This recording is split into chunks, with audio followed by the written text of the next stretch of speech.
Hello दोस्तों, welcome back. आपका स्वागत है आपके अपने चैनल हिंदी दीपशिखा पर। तो चलिए दोस्तों, आज हमारी जो है वाचस्पति पाठक की जो पाठ्यक्रम में लगी हुई जो छायावाद की सारी कविताएं जो हैं कंप्लीट हो जाएंगी। ये जो है आज अंतिम कविता है, ये सूर्यकांत त्रिपाठी निराला जी की बादल राग। चलिए इसे हम देख लेते हैं, इसके बारे में देख लेते हैं पहले। बादल राग कविता परिमल काव्य संग्रह से ली गई है। ये कविता जो है 6 खंडों में विभाजित है। निराला को वर्षा ऋतु से अधिक आकृष्ट करती है। ये जो है वर्षा ऋतु को अधिक आकृष्ट करती है, उन्हें उन वर्षा ऋतु की तरफ खींचती है, क्योंकि बादल के भीतर जो है सृजन और ध्वंस की ताकत जो है समाहित होती है। बादल किसान के लिए उल्लास और निर्माण का अग्रदूत है, तो मजदूर के संदर्भ में क्रांति और बदलाव का। बादल राग निराला जी की जो है एक प्रसिद्ध कविता है। चलिए दोस्तों, हम जो है कविता की कुछ पंक्तियों को देख लेते हैं। चलिए शुरू करते हैं। झूम झूम मृदु गरज गरज घनघोर, राग अमर अंबर में भर न्यू रोर। झरझर झर निर्झर गिरीश सर में, घर मरुतर मरमर सागर में। सरित ज तड़त गति चकित पवन में, मन में विजन गहन कानन में। आनन आनन में रव घोर कठोर, राग अमर अंबर में भर निज रोर। तो चलिए दोस्तों, इसका जो है हम व्याख्या देख लेते हैं इन पंक्तियों की। तो प्रस्तुत पंक्तियों में जो है कवि निराला जी बादलों का आह्वान करते हुए कहते हैं कि हे बादलों, तुम मंद मंद झूमते हुए अपनी घनघोर गर्जना से संपूर्ण वातावरण को भर दो। अपने शोर से आकाश में एक ऐसा संगीत छोड़ दो जो अमर हो। हे बादल, तुम अपनी पृथ्वी पर ऐसे बरसो जैसे झरझर ध्वनि निर्झरों पर्वतों एवं सरोवरों में भर जाए। झरने एवं सरोवर जल से परिपूर्ण होकर सरसता का संचार करें। तुम अपने स्वर से, अमर संगीत से प्रकृति के कण कण में नवजीवन का संचार करो, जिससे प्रत्येक घर नवजीवन की स्वर लहरी ध्वनि से ध्वनित हो उठे। मतलब लोगों में जो है नव चेतना का विकास हो। निराला जी कहते हैं, तुम ऐसे बरसो जैसे मरुस्थल के वृक्ष हरे भरे होकर मरमर ध्वनि करते हुए लहराने लगे। समुद्र नदी आदि में बिजली की गति भर जाए। उसके विकास की गति देखकर पवन भी आश्चर्यचकित हो जाए। प्रत्येक व्यक्ति के मन में, गहन जंगलों में, सुनसान स्थलों में तुम अपना अमर संगीत भर दो। प्रत्येक व्यक्ति को आनंद प्रदान करो, हर्षित करो और उन्हें जो है विषम परिस्थितियों से बाहर निकालने की जो है चेष्टा करो। और तुम ऐसा मधुर और अमर संगीत पैदा करो जिससे संपूर्ण आकाश जो है भर जाए। ये प्रस्तुत पंक्तियों में जो है निराला जी कहते हैं। चलिए दोस्तों, इसकी कुछ महत्वपूर्ण पंक्तियां हैं, उन्हें हम देखेंगे। बाकी जो है पीडीएफ आपको प्रोवाइड करा दिया जाएगा, आप इसे जो है आराम से घर पर मिलने के बाद पढ़ सकते हैं। तो चलिए दोस्तों, ये देख लेते हैं हम।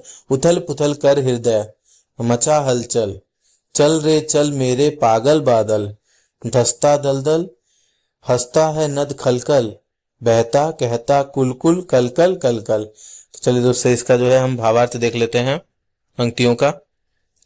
कवि जो है बादलों का आह्वान करते हुए कहता है कि हे बादलों, तुम इतना बरसो कि मेरे हृदय का आनंद विभोर कर उलट पुलट कर दो, अर्थात मेरे मन में हलचल पैदा कर दो।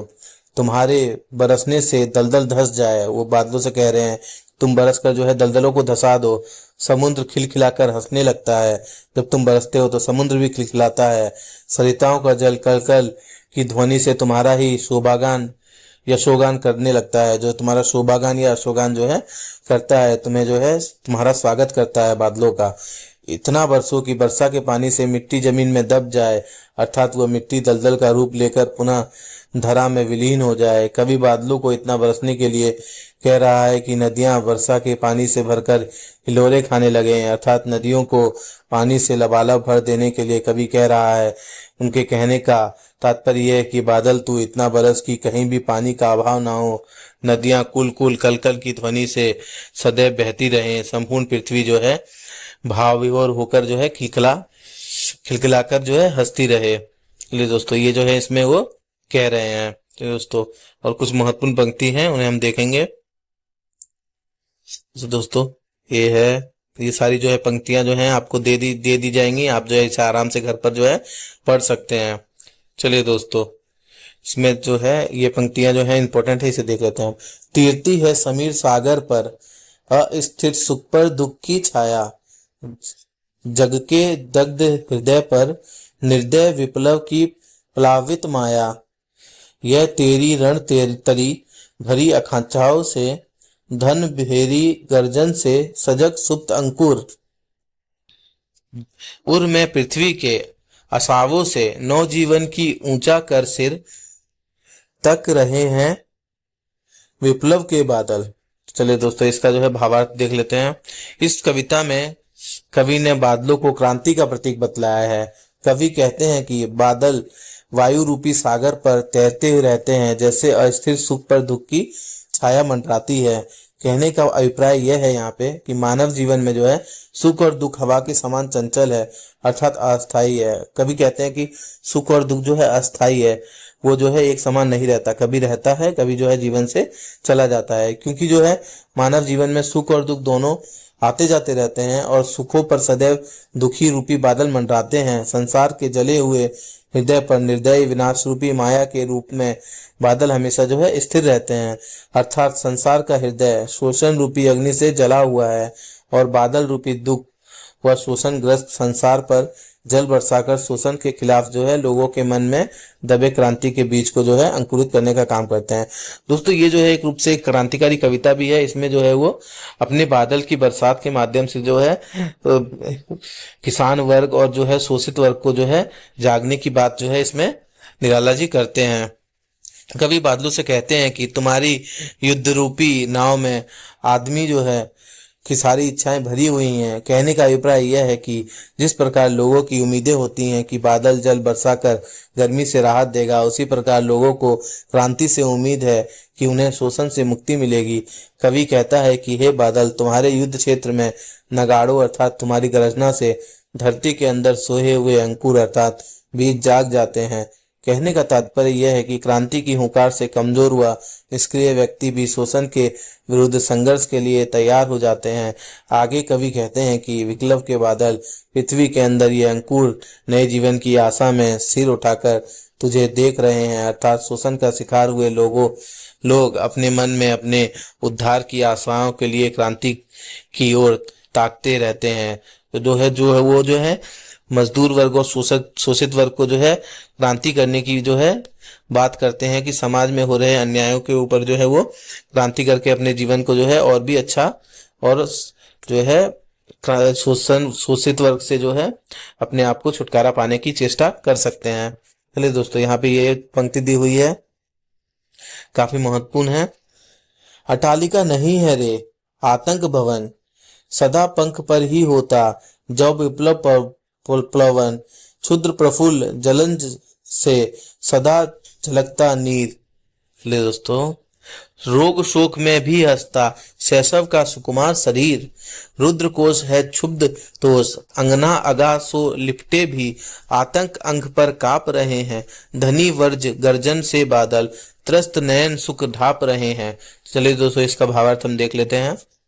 ये प्रस्तुत पंक्तियों में जो है निराला जी कहते हैं कि पूंजीपतियों के द्वारा बनाए गए ऊंचे ऊंचे भवन केवल भवन नहीं, बल्कि ये तो गरीबों के भय पैदा करने वाले भवन हैं, क्योंकि पूंजीपति लोगों ने इन गरीबों का शोषण करके ही बनाया है।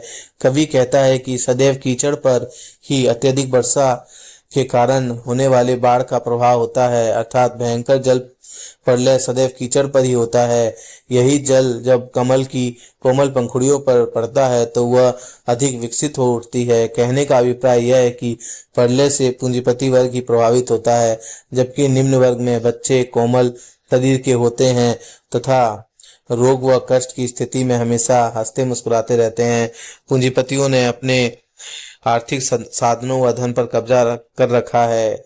इतना धन इकट्ठा कर लेने पर भी उन्हें शांति प्राप्त नहीं हुई है। अपनी प्रियाओं की गोद में लिपटे हुए होने के बावजूद भी बादलों की गर्जना अर्थात क्रांति की गूंज सुनकर कांप रहे हैं। उन्होंने क्रांति की गर्जन सुनकर भय से अपनी आंखें बंद की हुई हैं तथा मुंह को छिपाए हुए जो है अपनी जो है घर में छिपे बैठे हुए हैं। दोस्तों, इस पंक्तियों के माध्यम से जो है निराला जी ने जो है पूंजीपति वर्ग के जो है यानी क्रांति स्वर से किस प्रकार उन्होंने जो है जो है भय से भयभीत हो रहे हैं, इसके बारे में वो जो है यहाँ पे बता रहे हैं। चलिए दोस्तों, ये सारी पंक्तियां हमारी हो गई हैं दोस्तों। महत्वपूर्ण तो दोस्तों, ये एक महत्वपूर्ण पंक्ति है, इसे भी हम देख लेते हैं।